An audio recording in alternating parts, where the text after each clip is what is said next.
Muy bien, hermanos, vamos a continuar con nuestro estudio de la carta de Pablo a los Efesios y para ello vamos a recordar que el apóstol Pablo escribe esta epístola haciendo énfasis en dos ideas. La primera de ellas, lo que Dios hizo, y específicamente lo que Dios hizo en cuanto a la nueva vida espiritual que los creyentes tienen en Cristo, algo de lo cual el apóstol Pablo habla mayormente en los capítulos 1 al 3. Y la segunda idea es lo que los creyentes deben hacer, es decir, lo que le corresponde hacer a todos los santos ahora que han conocido lo que Dios ha hecho por ellos en Cristo Jesús, algo de lo cual Pablo habla mayormente en los capítulos 4 al 6. Ahora, además de ello, recordemos que el apóstol Pablo, para tratar estos dos énfasis, aborda varios temas doctrinales. Pero a pesar de la variedad de temas que trata en su carta, podemos ver que los argumentos y los pensamientos de Pablo giran en torno a una idea que unifica, recorre e incluye a todos los temas. Y es que el creyente está unido con Cristo. El creyente está unido con Cristo. Y es teniendo esta idea en mente que el apóstol nos invita a contemplar esta carta, a fin de que crezcamos en el conocimiento de Dios y de su gracia, reconociendo todo lo que Él ha hecho en el creyente y todo lo que le ha dado al creyente por medio de Jesús, para que a su vez el creyente se esfuerce en hacer todo lo que Dios le manda hacer y que ahora le es posible hacer gracias a su unión con Cristo. Habiendo recordado eso, hermanos, ahora sí, les invito a abrir sus Biblias en la carta de Pablo a los Efesios, capítulo 3, para dar lectura a la sección que estaremos examinando este día. Dice la palabra de Dios en Efesios capítulo 3, partiendo del versículo 1 al 13.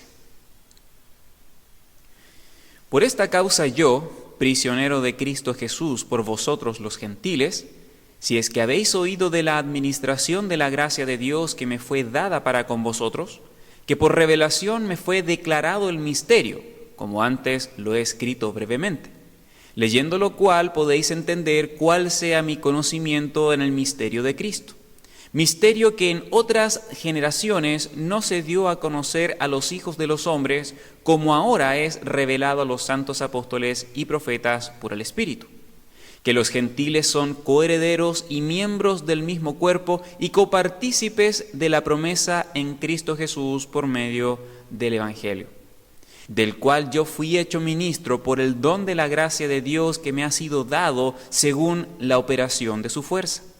A mí, que soy menos que el más pequeño de todos los santos, me fue dada esta gracia de anunciar entre los gentiles el evangelio de las inescrutables riquezas de Cristo y de aclarar a todos cuál sea la dispensación del misterio escondido desde los siglos en Dios, que creó todas las cosas, para que la multiforme sabiduría de Dios sea ahora dada a conocer por medio de la Iglesia a los principados y potestades en los lugares celestiales, conforme al propósito eterno que Dios hizo en Cristo Jesús nuestro Señor, en quien tenemos seguridad y acceso con confianza por medio de la fe en Él, por lo cual pido que no desmayéis a causa de mis tribulaciones por vosotros, las cuales son vuestra gloria.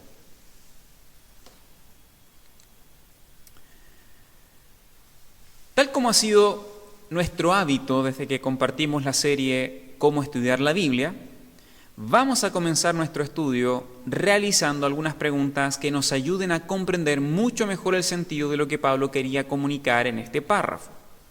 Y la primera pregunta que vamos a hacer al texto es: ¿qué está haciendo el autor?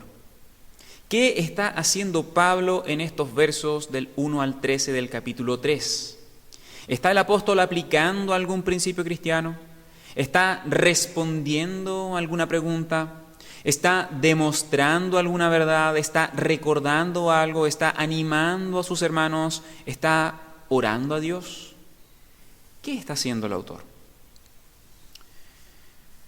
Bueno, la respuesta, hermanos, es que Pablo está hablando de su ministerio.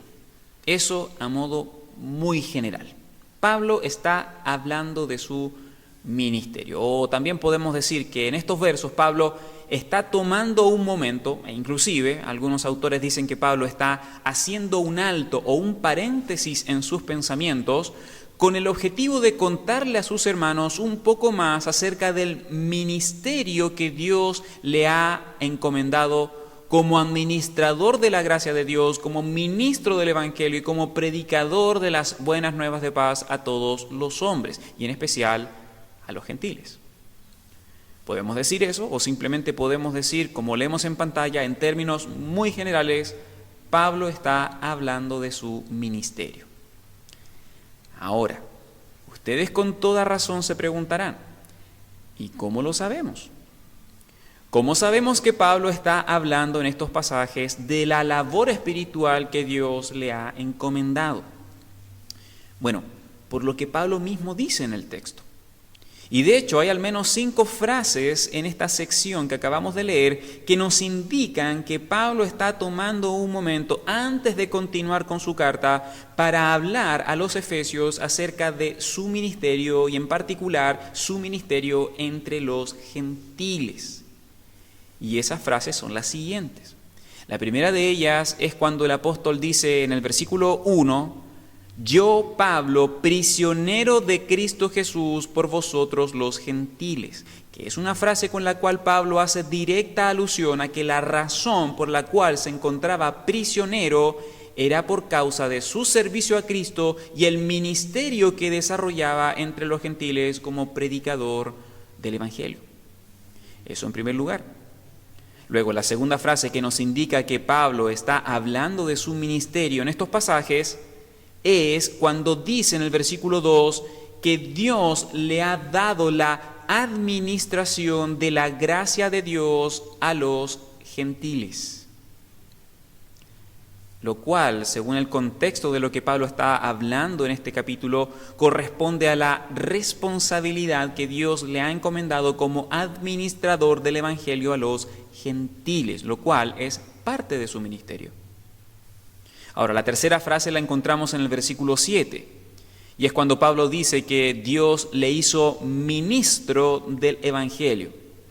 O dicho de otro modo, Pablo está señalando que otra de las responsabilidades dadas por Dios en su ministerio es la de servir como portavoz de las buenas nuevas de paz, que según el versículo 6 consisten en que los gentiles son coherederos y miembros del mismo cuerpo y copartícipes de las promesas en Cristo Jesús por medio del Evangelio, el mismo Evangelio del cual Pablo fue hecho ministro o servidor. Sigamos adelante. La cuarta frase que nos indica que Pablo está hablando de su ministerio en estos pasajes es cuando dice en el versículo 8 que Dios le envió a predicar entre los gentiles el evangelio que proclama las inescrutables riquezas de Cristo. Riquezas que, como bien declara en los versículos anteriores, en otro tiempo permanecieron ocultas, eran un misterio para los hombres, pero que ahora son dadas a conocer a través del mensaje que Dios le ha revelado y encomendado a Pablo y a otros servidores de Cristo. Y finalmente, la quinta frase la vemos en el versículo 13.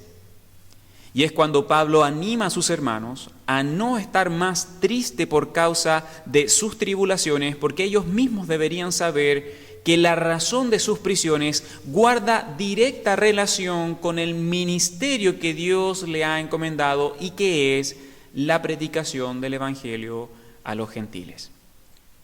Así que, como pueden ver, en todas estas frases, Pablo está señalando algunos aspectos del ministerio que Dios le ha encomendado realizar desde que le salvó por gracia por medio de la fe en Jesús. Y ya que ese es el tema que Pablo está hablando en estos versos, con toda libertad podemos responder la primera pregunta diciendo que en esta parte del capítulo 3, Pablo está tomando un tiempo a modo de paréntesis para hablar acerca de su ministerio, la labor que Dios le encomendó hacer en esta vida. Ahora, antes de pasar a la siguiente pregunta, quisiera explicar un poco más a qué me refiero con que Pablo en esta sección está tomando un tiempo a modo de paréntesis para hablar de su ministerio. porque como habrán notado es algo que he mencionado en varias ocasiones y que por lo mismo merece una explicación. Bueno, para esta explicación vamos nuevamente a nuestras Biblias y fijémonos que el apóstol comienza este párrafo diciendo: por esta causa yo, Pablo, prisionero de Cristo Jesús, por vosotros los gentiles. O como también se lee en otras versiones: por esta razón, yo, Pablo, prisionero de Cristo Jesús, por vosotros los gentiles. Hermanos, esta forma de comenzar el párrafo o esta conjunción que utiliza el apóstol en estos versos es la misma expresión que Pablo utiliza en esta carta antes de comenzar a orar a Dios. Y de hecho, lo que leemos en el versículo 1 del capítulo 3 es muy parecido a lo que leemos en el versículo 15 del capítulo 1, donde Pablo introduce la primera oración a Dios por sus hermanos. Como recordarán, en esa ocasión Pablo escribió lo siguiente: por esta causa también yo, habiendo oído de vuestra fe en el Señor Jesús y de vuestro amor para con todos los santos, no ceso de dar gracias por vosotros, haciendo memoria de vosotros en mis oraciones, etc. ¿Se fijaron? Por esta causa escribe Pablo. Y luego más adelante, en el capítulo 3 y versículo 14, Pablo nuevamente usa la misma expresión para comenzar la segunda oración que Pablo presenta a Dios por sus hermanos. Fijémonos en esto. Dice Pablo en el capítulo 3, versículo 14: por esta causa doblo mis rodillas ante el Padre de nuestro Señor Jesucristo, de quien toma nombre toda familia en los cielos y en la tierra, para que os dé, conforme a las riquezas de su gloria, el ser fortalecidos con poder en el hombre interior por su espíritu, etc. Así que, como pueden ver, tenemos dos ocasiones en la carta donde Pablo usa la fórmula por esta causa para introducir una oración a Dios a favor de sus hermanos. Pero, sin embargo, en nuestro texto no fue así. Al contrario.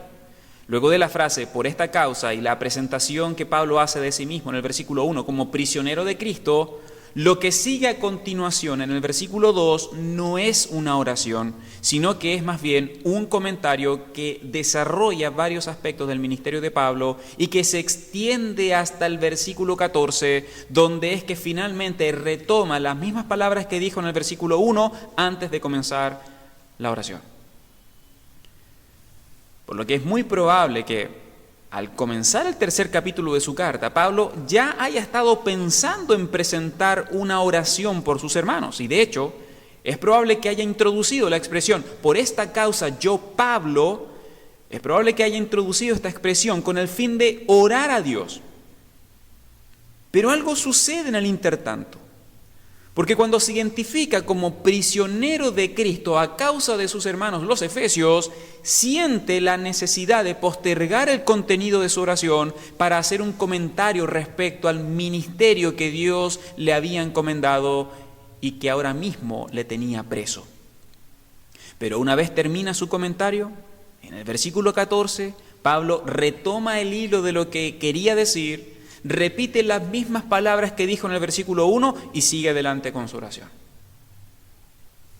Por esta razón, hermanos, es que he dicho en varias ocasiones que los versículos 1 al 13 del capítulo 3 son un alto en el pensamiento de Pablo y hasta un paréntesis en su carta.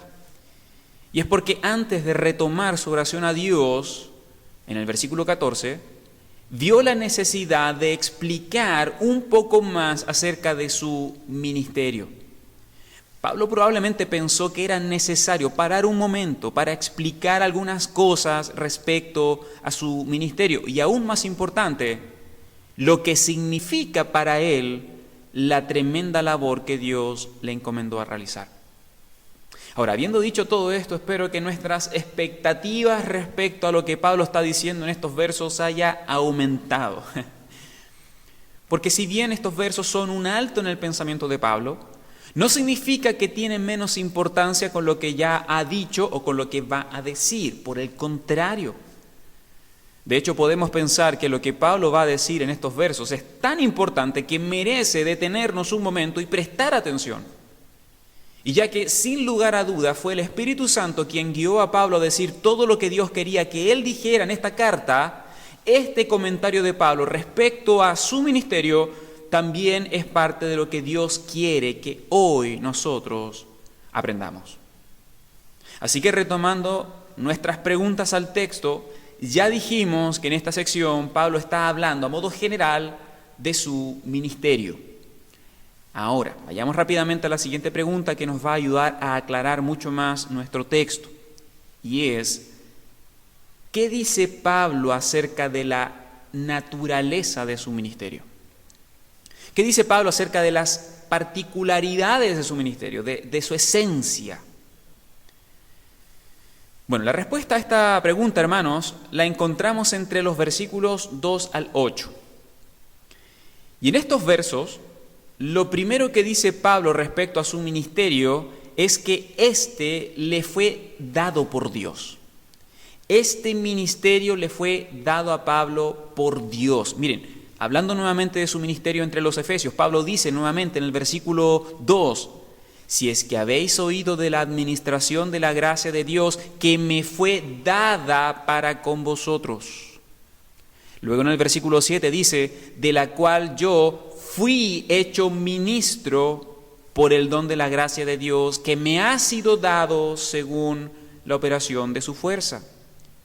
Y luego añade en la segunda mitad del versículo 8 diciendo, me fue dada esta gracia de anunciar entre los gentiles el evangelio. Así que como pueden ver, en estas tres oportunidades Pablo reconoce que su ministerio como administrador, según el versículo 2, como ministro, según el versículo 7, y como predicador, según el versículo 8, no fue algo que a él se le haya ocurrido, ni que él haya querido, ni que él haya inventado, como querían hacer creer los líderes judíos, sino que fue Dios quien le encomendó a esta labor. Fue Dios quien le dio este ministerio, lo cual, hermanos, no es nada nuevo para nosotros, ni tampoco para los efesios, porque ya Pablo nos había dicho desde el primer versículo de su carta que él es apóstol de Jesucristo por la voluntad de Dios. Que en otras palabras quiere decir que Pablo había sido enviado por el deseo y encomendado por Dios como representante del Señor Jesucristo para anunciar el mensaje del Evangelio a todos los hombres, y en especial los gentiles. Así que lo primero que dice Pablo respecto a la naturaleza de su ministerio es que éste le fue dado por Dios. Ahora, en segundo lugar, Pablo dice que la responsabilidad que Dios le encomendó en este ministerio es la de administrador, servidor y predicador. Miren, volvamos nuevamente al versículo 2, porque allí Pablo confirma a sus hermanos aquello que ellos mismos habían escuchado, y eso era que Dios le había dado a Pablo la administración de su gracia entre los gentiles. Dios le dio a Pablo la administración de su gracia entre los gentiles. Lo que en otras palabras quiere decir que Dios le había dado a Pablo la responsabilidad de manejar los bienes de Dios para el beneficio de los gentiles. Pablo era, por decirlo de algún modo, mayordomo de los bienes de Dios. Y esos bienes no eran nada menos que la gracia de Dios. Ahora, esto no quería decir que Pablo como mayordomo tenía el derecho de enseñorearse de los bienes de Dios, o que Pablo podía retener, malgastar o despilfarrar la gracia de Dios a su antojo, nada de eso, sino que el mismo apóstol aclara que además de administrador, el Señor también le hizo servidor de sus bienes. Tal como leemos en el versículo 7, donde Pablo dice, fui hecho ministro, y esa palabra ministro no es otra cosa que servidor. De modo que Pablo entendía muy bien que su responsabilidad ministerial era la de administrar la gracia de Dios, sirviendo el Evangelio a los gentiles. Así como lo hace un mayordomo de una casa, que le es encomendado tomar los tesoros de su Señor para ir y ofrecerlos a todos los hombres, siendo el medio particular de ese ofrecimiento la predicación. Fíjense el versículo 8. A mí, que soy menos que el más pequeño de todos los santos, me fue dada esta gracia de anunciar, de predicar entre los gentiles el evangelio de las inescrutables riquezas de Cristo. Así que en segundo lugar, en cuanto a la naturaleza de su ministerio, Pablo dice que Dios le dio la responsabilidad de administrar la gracia de Dios, de servir el evangelio a los hombres y predicar de las riquezas de Cristo, en especial a los gentiles. Y como aprendimos la semana pasada, estaban excluidos de todo esto, estaban excluidos de toda bendición espiritual en Cristo. Ahora bien, además de reconocer que Dios le dio su ministerio y que Dios le hizo administrador de la gracia y que Dios le hizo servidor del evangelio y que Dios le hizo predicador de las riquezas de Cristo, en tercer lugar, Pablo también reconoce que todo de lo cual Dios le hizo partícipe ha sido por pura y sola gracia. Hermanos, fue por gracia que Dios le hizo administrador de su gracia.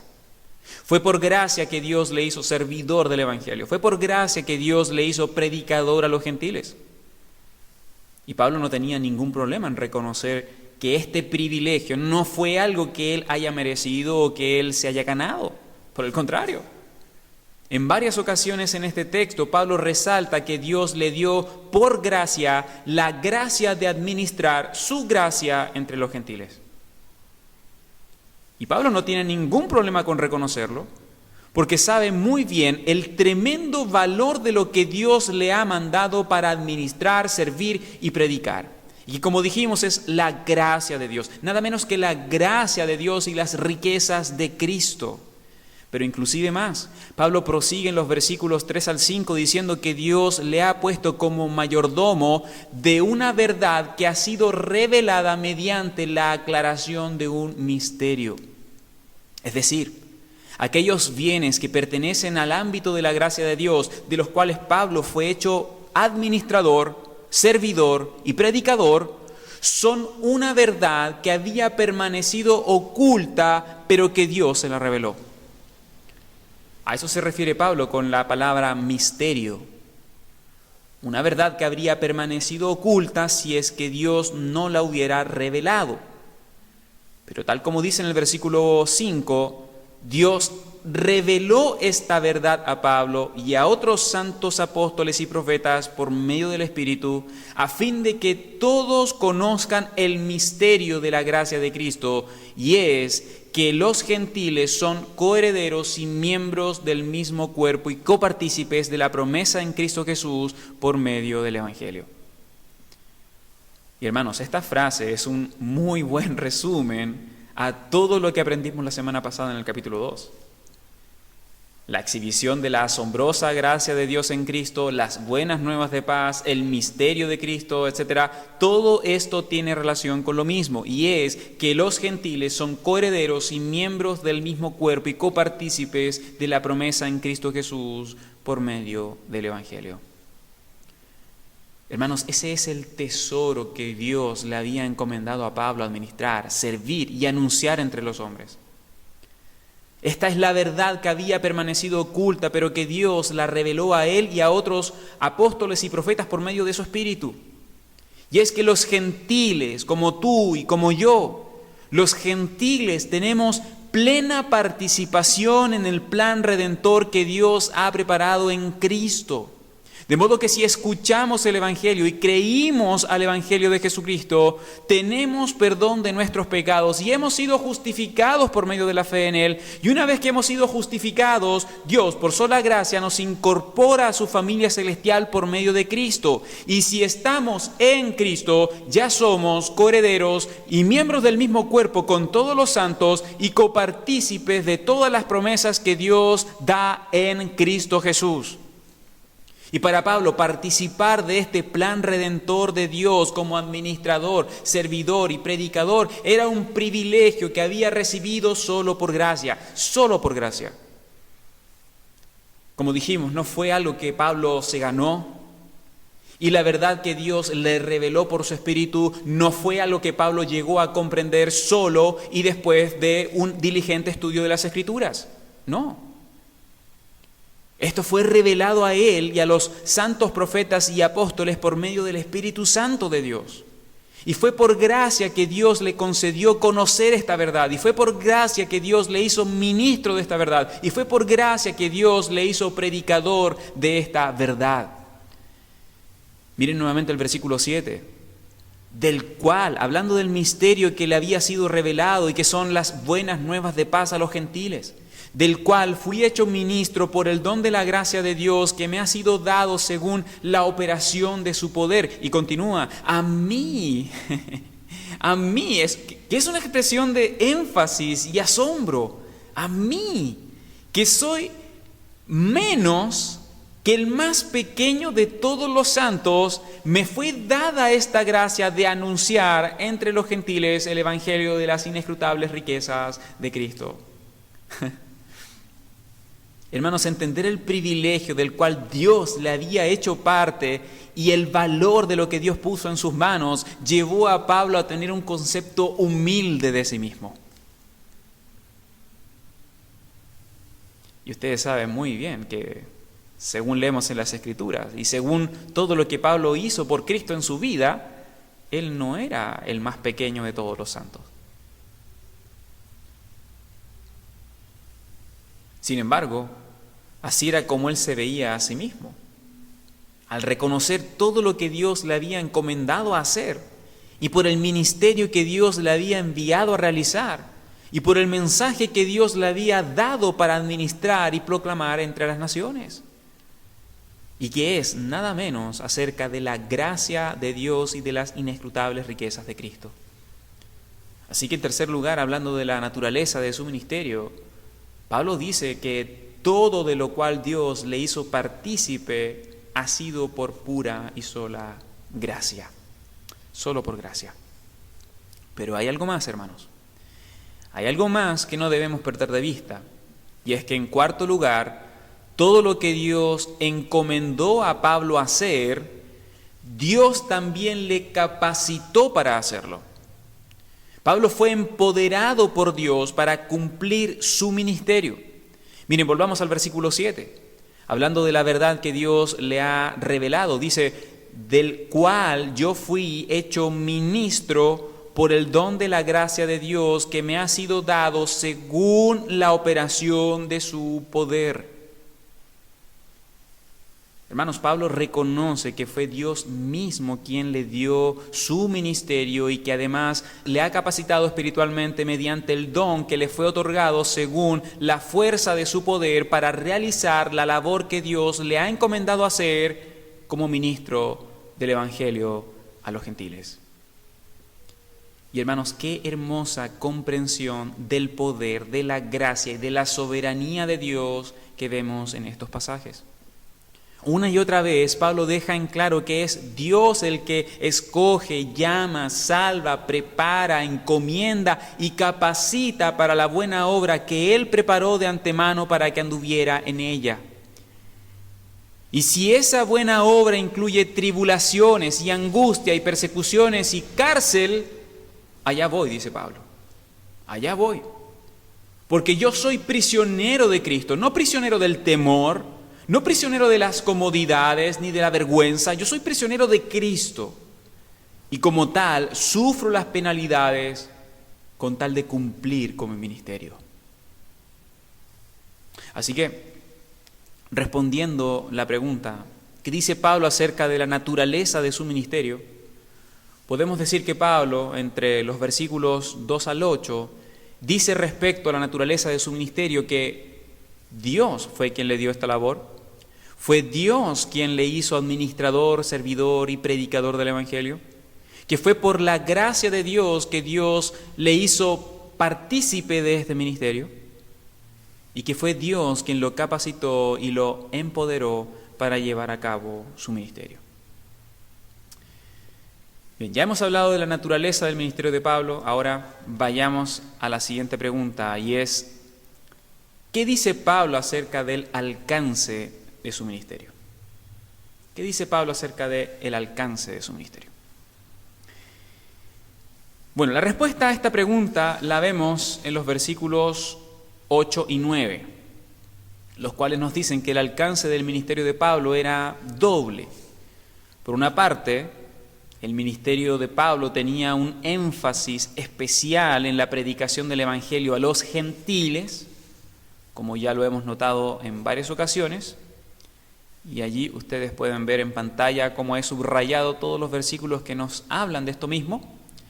Pero, por otra parte, el ministerio de Pablo no se limitaba solamente a ellos, sino que también se extendía a todos los hombres. Ya que, como dice en el versículo 9, la gracia de Dios en la vida de Pablo también consistió en enviarle a los hombres para aclarar a todos cuál sea la dispensación del misterio escondido desde los siglos en Dios que creó todas las cosas. Lo que quiere decir, en otras palabras, que Pablo, como parte de su ministerio, debía dar a conocer a todos los hombres el plan glorioso que Dios había trazado desde la eternidad a fin de salvar en Cristo Jesús a todos los que creen en Él, reconciliándoles con Dios y reconciliándoles entre ellos mismos para ser unidos a un solo cuerpo que es la Iglesia.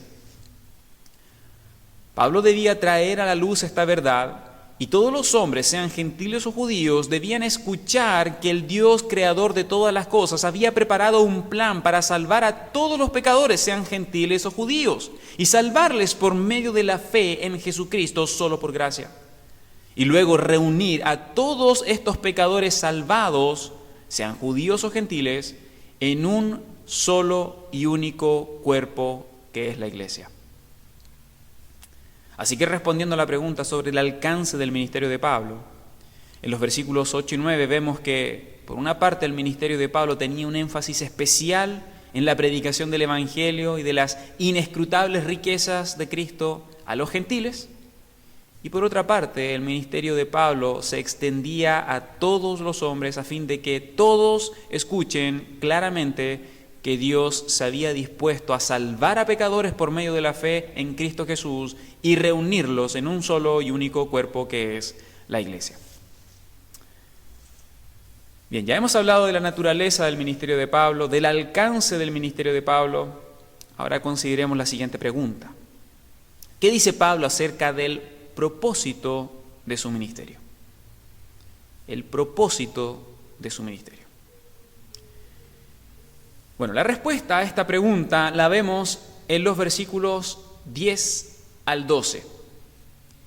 Y es que el propósito por el cual Pablo fue llamado a anunciar el Evangelio de las inescrutables riquezas de Cristo, el propósito de traer a la luz a todos los hombres el misterio acerca del plan redentor de Dios en Cristo es, verso 10, para que la multiforme sabiduría de Dios sea ahora dada a conocer por medio de la Iglesia a los principados y potestades en los lugares celestiales, conforme al propósito eterno que hizo en Cristo Jesús nuestro Señor, en quien tenemos seguridad y acceso con confianza por medio de la fe en Él. Hermanos, en estos versos Pablo está diciendo que el propósito de su ministerio y de su predicación general y particular a los gentiles era, en primer lugar, para dar a conocer la multiforme sabiduría de Dios, o podemos decir también la colorida y multifacética sabiduría de Dios, que conforme al propósito eterno que hizo en Cristo Jesús, permitió el acceso a Él con seguridad y confianza a todo aquel que se acerca a Él por medio de la fe en Jesús. En otras palabras, la predicación del Evangelio y el acceso a Dios a todos los hombres por igual, por medio de la fe en Jesucristo, es una tremenda demostración, es una gloriosa demostración de la sabiduría de Dios. ¿Y por qué?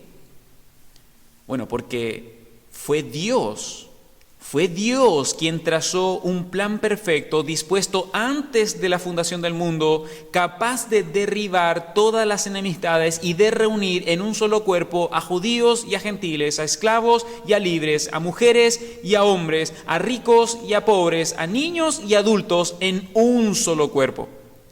Y no es que Dios haya reunido a santos en un solo lugar, sino que Dios ha reconciliado y reunido en Cristo a pecadores condenados a perdición eterna por causa de sus propias rebeliones contra Dios. Y es a ellos a quienes Dios escogió y llamó y acercó y limpió y dio vida y perdonó por medio de la fe en Cristo Jesús, solo por gracia. Fue a ellos a quienes Dios unió en un solo cuerpo espiritual, en una sola familia espiritual y en un solo templo de Dios que no establece distinción entre el uno y el otro, sino que por igual todos tienen las mismas bendiciones espirituales y la misma herencia celestial y el mismo acceso a Dios con confianza por medio de Jesús.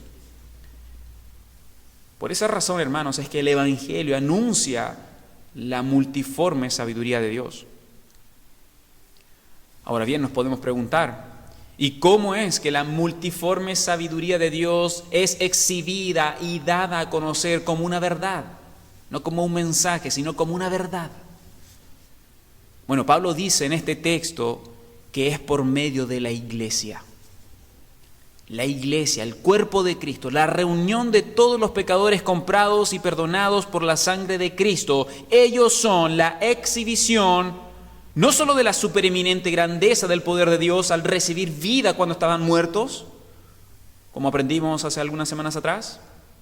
La iglesia no es solo la exhibición de la sobreabundante riqueza de la gracia de Dios al recibir de parte de Él una posición y una herencia que ninguno de sus integrantes merecía.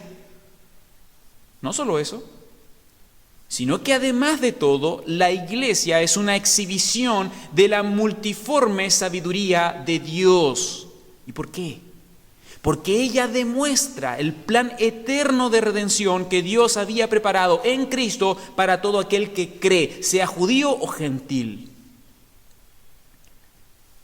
Ahora bien, nos podemos preguntar otra vez, ¿y quiénes son los que contemplan la multiforme sabiduría de Dios por medio de la iglesia? ¿Quiénes son los que contemplan esta sabiduría de Dios exhibida en la iglesia? Bueno, Pablo dice en este texto que son los ángeles.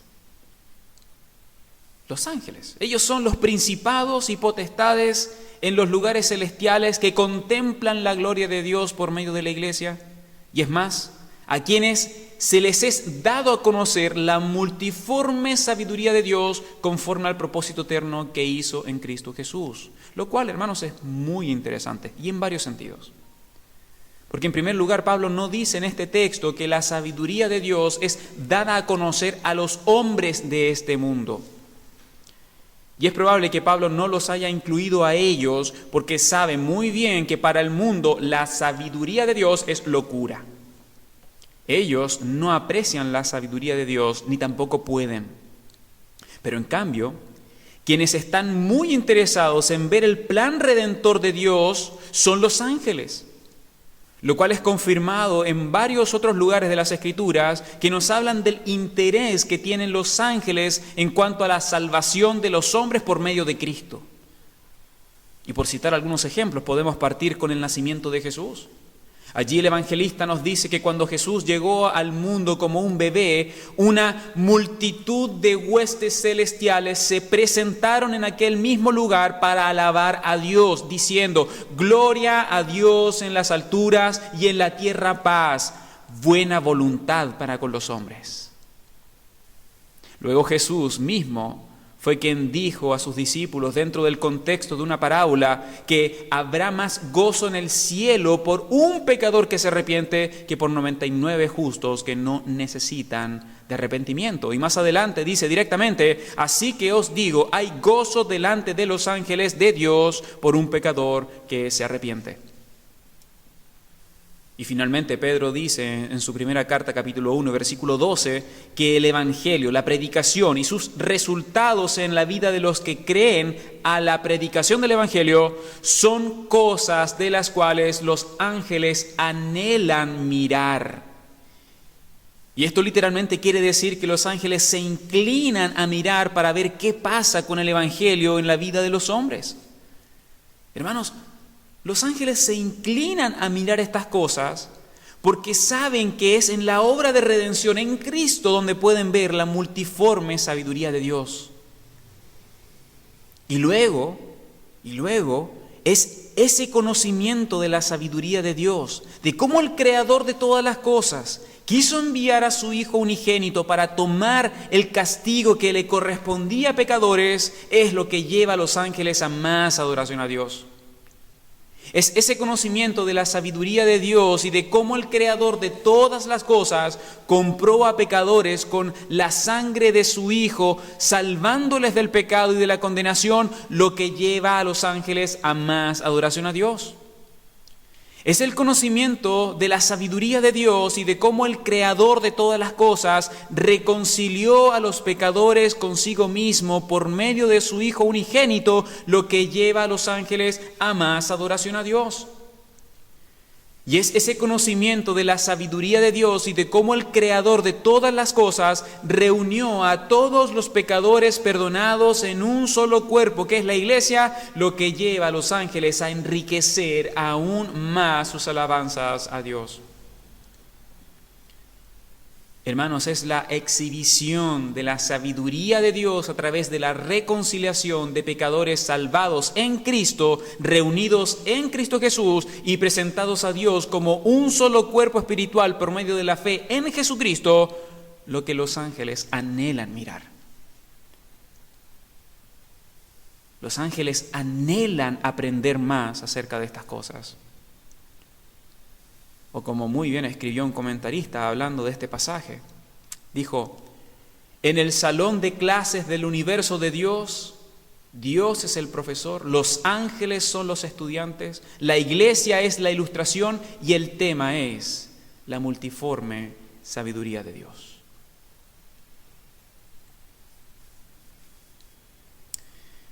Bien, hermanos, en lo que va de nuestro estudio, ya hemos hablado de la naturaleza del ministerio de Pablo, del alcance del ministerio de Pablo y del propósito del ministerio de Pablo. Y habiendo dicho todas estas cosas, creo que ahora nos queda solo una pregunta por plantear. Y es, ¿por qué razón Pablo está hablando de su ministerio en estos versos? ¿Por qué razón Pablo tomó este tiempo para hacer todas estas aclaraciones respecto a su servicio a Dios? ¿Por qué le cuenta estas cosas a sus hermanos en Éfeso? Bueno, la respuesta creo que la encontramos en el versículo 13, que dice: por lo cual pido que no desmayéis a causa de mis tribulaciones por vosotros, las cuales son vuestra gloria. Como dije al comienzo de este estudio, estos versículos son un tipo de paréntesis en la carta de Pablo. Y de hecho, el apóstol Pablo interrumpe su pensamiento y posterga el inicio de su oración para desarrollar un comentario respecto al ministerio que Dios le había encomendado.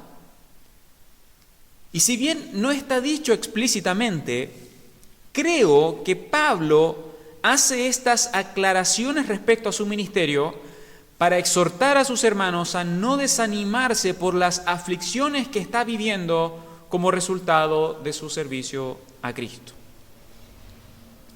Y es probable que Pablo, conociendo a sus hermanos, al momento de identificarse como prisionero de Cristo a causa de ustedes, haya pensado que más de alguno podría llegar a desanimarse por causa de sus prisiones, lo cual es natural. Y sobre todo cuando estamos hablando de una iglesia que compartió varios años con Pablo. Sin embargo, el apóstol termina esta sección diciéndoles que no debían desalentarse si escuchaban que estaba encarcelado o si escuchaban que estaba sufriendo tribulaciones. Y no debían hacerlo porque, en primer lugar, les recuerda que Él no es prisionero de Roma, ni de los judíos, ni de los hombres. Él era prisionero de Cristo. Aún en la prisión, Pablo encontraba contentamiento en Dios, estaba satisfecho en Dios. Él es prisionero de Cristo. Y de no haber sido por la voluntad de Cristo, nadie hubiera podido llevarle a prisión, nadie. Por lo que, en segundo lugar, si él ahora estaba preso, era por la voluntad y por la soberanía de Dios y de nadie más. Y en tercer lugar, Pablo le recuerda que sus prisiones y sus tribulaciones no son por causa de delitos, sino que es a causa de su servicio a Cristo y de la predicación del Evangelio. Lo cual Pablo les dice, en cuarto lugar, son vuestra gloria, que es una frase con la cual Pablo les recuerda a sus hermanos que su ministerio y asimismo todas sus tribulaciones tienen beneficios para los gentiles, porque de esta manera es que el Evangelio avanza a todos los hombres, y en especial a los gentiles, como los efesios, a quienes Pablo mismo les predicó y les recordó el Evangelio de la gracia de Dios.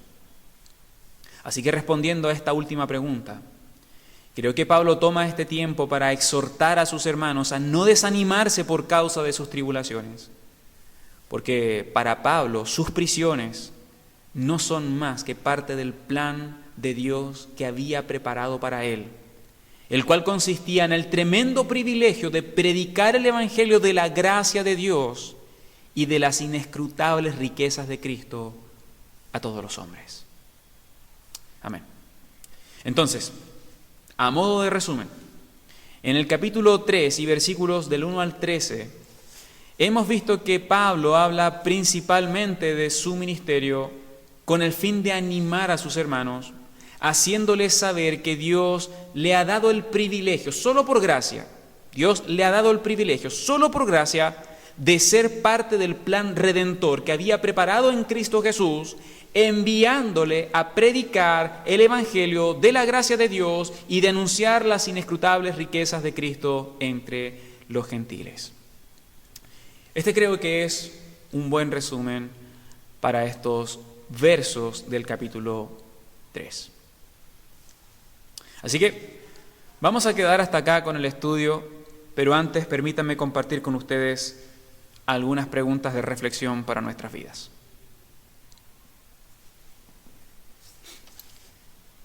Hermanos amados, cuando Pablo se describe a sí mismo en estos pasajes, lo hace diciendo: yo soy prisionero de Cristo.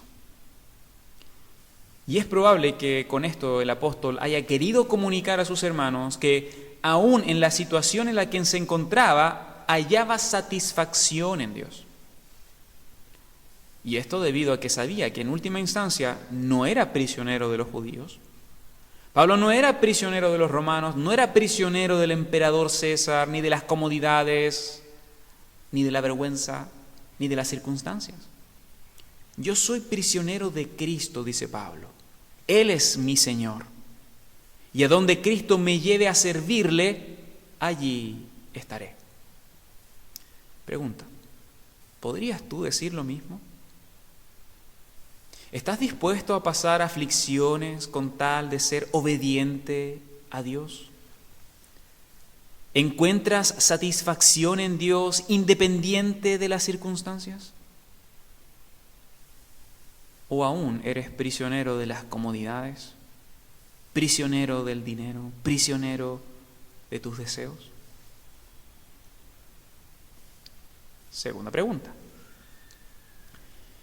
Como vimos en este estudio, en el versículo 8 Pablo se reconoce a sí mismo como el más pequeño de todos los santos, lo cual no quiere comunicar una falsa modestia en el apóstol, sino lo que realmente estaba en su corazón al momento de considerar el gran privilegio del cual Dios le hizo parte, a saber, la predicación del Evangelio. Pregunta, hermano, ¿es para ti un privilegio anunciar las buenas nuevas a los hombres? ¿Puedes entender el valor que tiene la verdad que Dios nos dio para compartir? ¿Cómo está tu medida de humildad al considerar todo lo que Dios te ha dado solo por gracia? Tercera pregunta. En el versículo 10, Pablo habla de que uno de los propósitos de la iglesia es dar a conocer la multiforme sabiduría de Dios, la cual es una sabiduría que se exhibe mediante el plan que Dios preparó para redimir, reconciliar y reunir en un solo cuerpo a todos los creyentes, a fin de que éstos puedan presentarse con seguridad y confianza delante de Dios, según el acceso que tienen en Cristo. Pregunta: ¿estás demostrando la multiforme sabiduría de Dios al participar con la iglesia? ¿Estás exhibiendo con tus palabras y acciones la unidad que Cristo logró con su sangre? ¿Estás aprovechando la bendición de presentarte delante de Dios con seguridad y con confianza junto con todos tus hermanos en la fe? ¿Es para ti una prioridad reunirte con ellos? Dime, ¿cómo está organizado tu calendario? ¿Es importante para ti reunirte con la iglesia que Cristo compró con su sangre? Y por último, ¿en qué versículos de esta sección Pablo habla de la unión del creyente con Cristo? Y más aún, ¿qué dice acerca de las bendiciones de estar en Él? ¿Qué dice Pablo acerca de las bendiciones de estar con Cristo? Muy bien, la próxima semana finalizaremos el estudio del capítulo 3 de la carta de Pablo a los Efesios.